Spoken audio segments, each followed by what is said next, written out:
Bonjour à tous et à toutes et bienvenue à ce 7e vidéoblog. Aujourd'hui nous allons vous parler de la sortie du livre La féminisation de la voix en français. Voilà, donc finalement après 3 ans, vous le retrouverez donc sur le site femivos.es/fr en français dans la partie boutique. Voilà, donc je voulais vous parler un petit peu du livre, faire une petite introduction sur le contenu du livre et également donc répondre à quelques questions que j'ai déjà reçu donc via les réseaux sociaux. Donc la première question est qu'est-ce qu'il y a dans le livre et est-ce que on peut féminiser sa voix uniquement avec le livre? Alors bien sûr la réponse est non, puisque le livre sert, on va dire, un peu de guide pour le traitement bien sûr, puisque la plupart des concepts que j'évoque lors du traitement se trouvent dans le livre bien sûr, mais effectivement il faut toujours une logopède ou une orthophoniste pour les appliquer, enfin pour vous aider à les appliquer, pour les comprendre, pour vous les enseigner en tout cas.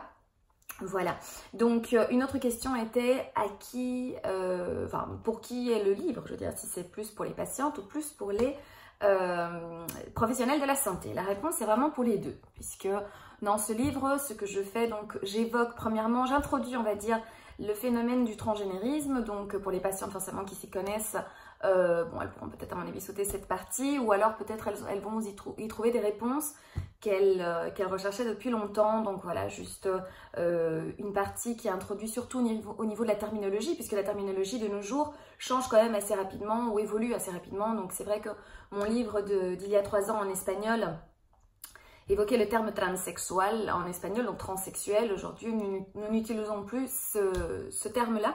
Nous parlons donc de transgénérisme au lieu de transsexualité ou transsexualisme. Donc, petite première différence déjà avec la première version du livre.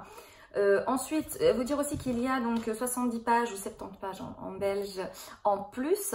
C'est vrai que j'ai étendu un peu le contenu. J'ai rajouté, sur ces 3 dernières années, forcément j'ai encore eu plus d'expérience, donc j'ai rajouté des nouveaux concepts, j'ai essayé de peaufiner un peu plus la méthode et tout ceci donc se trouve dans ce livre. Je vous dis ça pourquoi? Parce qu'effectivement il y a peut-être des personnes qui l'ont lu en espagnol et qui vont l'acheter en français pour le lire en français. Donc voilà, sachez qu'il y a quand même une petite extension par rapport à la version espagnole. Alors, comme je disais, effectivement, si on regarde donc l'index, il y a toute une partie introductive au phénomène du transgénérisme. Donc, on parle, voilà, surtout la terminologie, comme je vous disais, qui me semble quand même assez importante. Surtout pour les professionnels de la santé qui vont commencer à travailler avec des femmes transgenres et qui, par exemple, ne sont pas familiarisées avec le diagnostic différentiel, par exemple, intersexe, genre fluide, etc., genre non-binaire, etc. Ensuite, on évoque donc l'histoire du transgénérisme, etc. Et puis on passe à une partie qui me semble assez importante, c'est le parcours donc médico-légo-social de la femme transgenre, c'est-à-dire vraiment toutes les étapes par lesquelles va passer la femme transgenre à partir du diagnostic jusqu'à ce qu'elle, bon, pas toutes les femmes transgenres s'opèrent, mais on évoque toutes les opérations. Donc opération féminisation faciale, où j'ai une très très bonne équipe qui s'appelle Facial Team, je ne sais pas si vous la connaissez, donc qui est assez connue en Europe et aussi dans le monde entier, pour la féminisation faciale. Voilà, donc eux, ils ont participé dans le livre à ce niveau-là.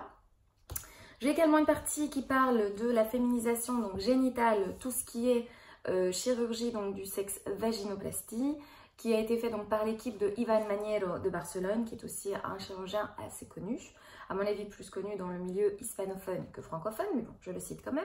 Et puis nous avons effectivement la partie de la chirurgie des cordes vocales, avec le docteur Pablo Ruiz Bosmediano, qui est un ORL avec qui je travaille depuis déjà presque 5 ans, et qui réalise donc cette opération, cette chirurgie, et qui travaille donc en collaboration avec moi pour les pré- et post-opératoires.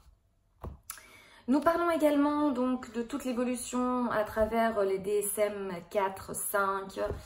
Nous parlons également donc de CIM 10 et 11, toutes les nouvelles définitions que nous retrouvons actuellement. Nous parlons également de la dépathologisation, voilà, de tout ce qui a été fait pour ce courant dans le monde entier, mais surtout ici centré sur la France et la Belgique. Et nous parlons également de la modification de l'état civil, du sexe. Moi, je dis plutôt du genre sur la carte, la carte d'identité ou sur le document d'identité, voilà, et également du nom, du prénom en tout cas, de la personne. Voilà, comment est-ce que ça se passe. Ensuite, nous arrivons dans la partie de l'hormonothérapie où nous évoquons effectivement tous les types de traitements hormonaux que nous pouvons retrouver lorsqu'on travaille avec une patiente transgenre. Donc, il y en a qui prennent différents types de traitements en dépendant aussi surtout de l'âge. Voilà, donc tout ceci y est expliqué. Et ensuite, nous arrivons donc dans un bloc qui est lié ou dédié exclusivement à la voix.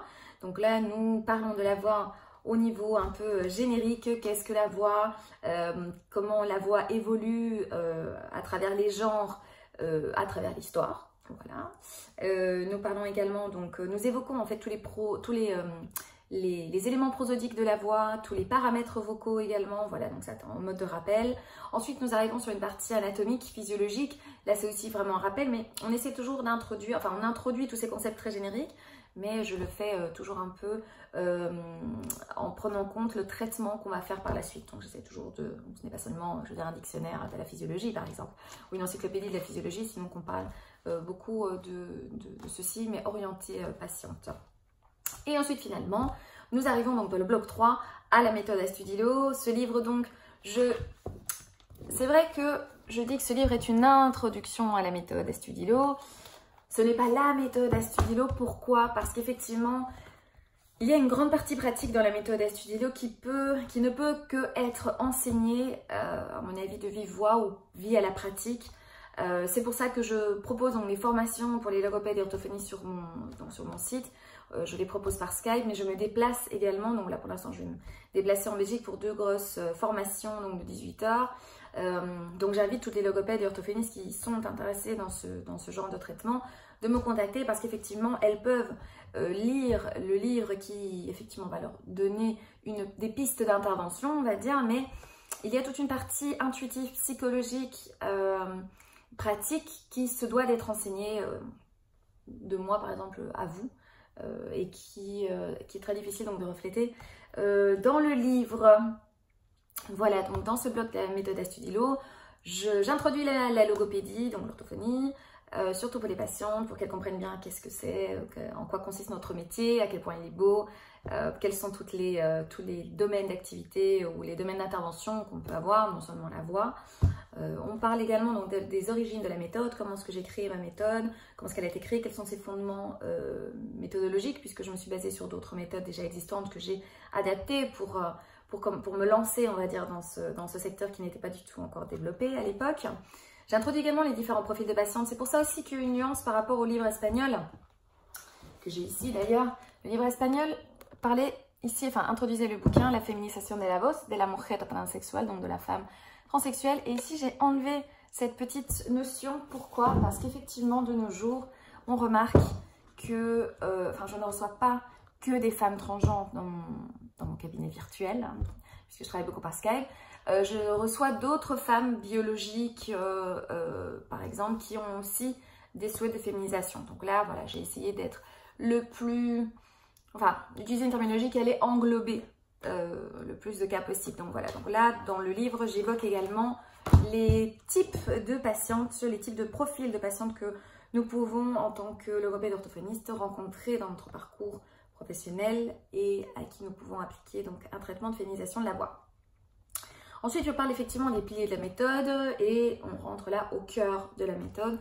Quels sont les piliers que je travaille? Quels sont les éléments que je travaille? Qu'est-ce qui est prioritaire? Les types d'exercices aussi par la suite. Nous parlons donc du matériel et des exercices que nous utilisons. Nous établissons également un plan d'intervention, nous parlons de l'anamnèse, nous évoquons aussi donc les objectifs donc à long terme, à court terme, à long terme ou à moyen terme dans le cadre de patientes opérées et non opérées. Voilà, donc c'est un livre assez complet, il faut dire. Ensuite, forcément, on parle des résultats. J'évoque quelques études de cas qui m'ont semblé intéressantes. Pourquoi? Parce que ce sont des cas qui ne sont pas très communs ou...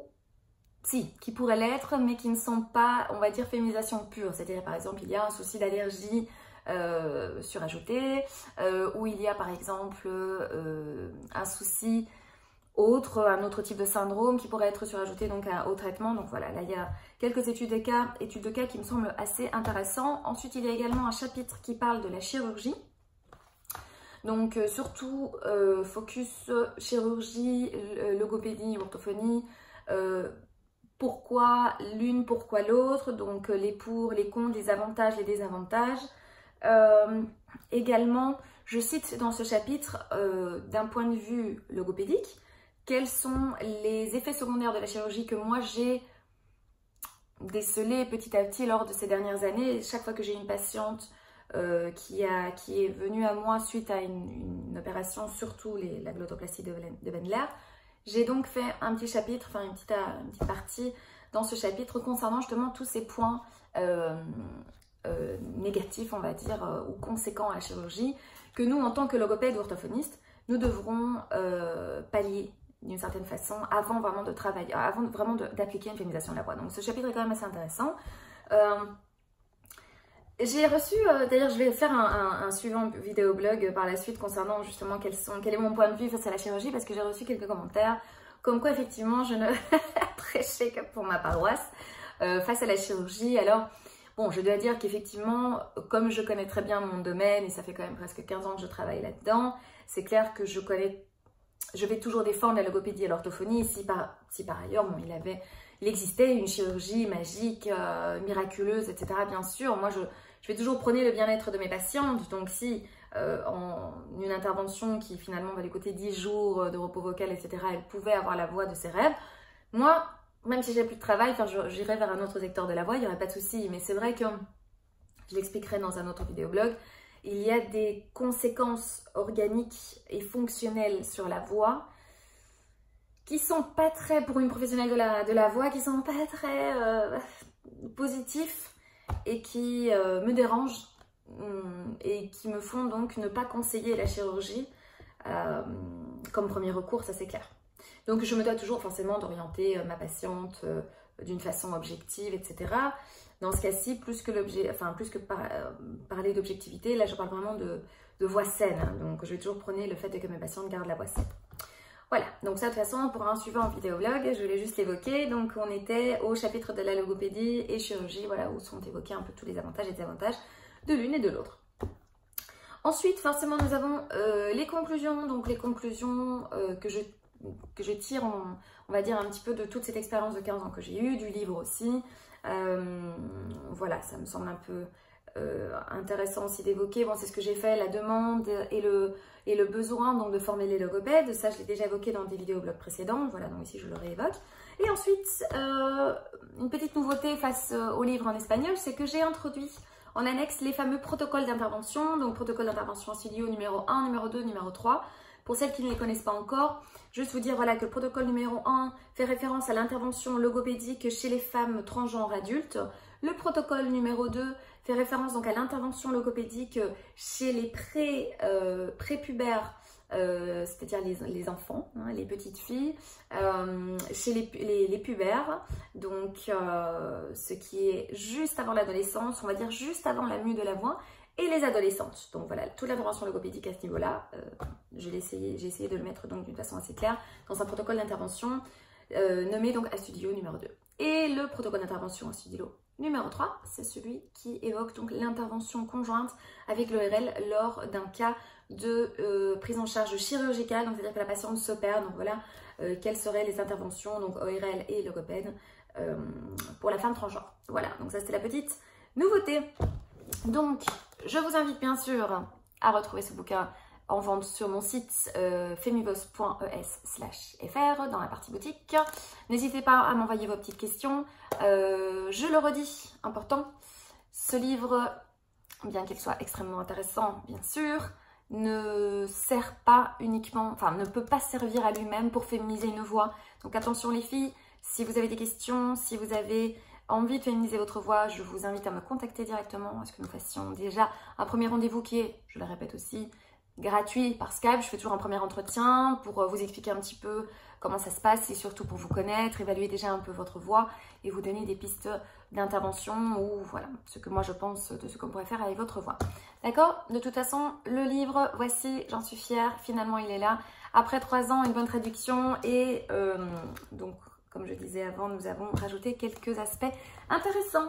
Voilà, ce sera tout pour aujourd'hui, pour ce 7e vidéoblog. Je vous dis à très bientôt, toujours disponible sur WhatsApp 24h/24 au 0034 625 14 46 47, sur le site www.femivos.es/fr et sur Skype quand vous voulez. Je vous retrouve également sur mes réseaux. À très bientôt!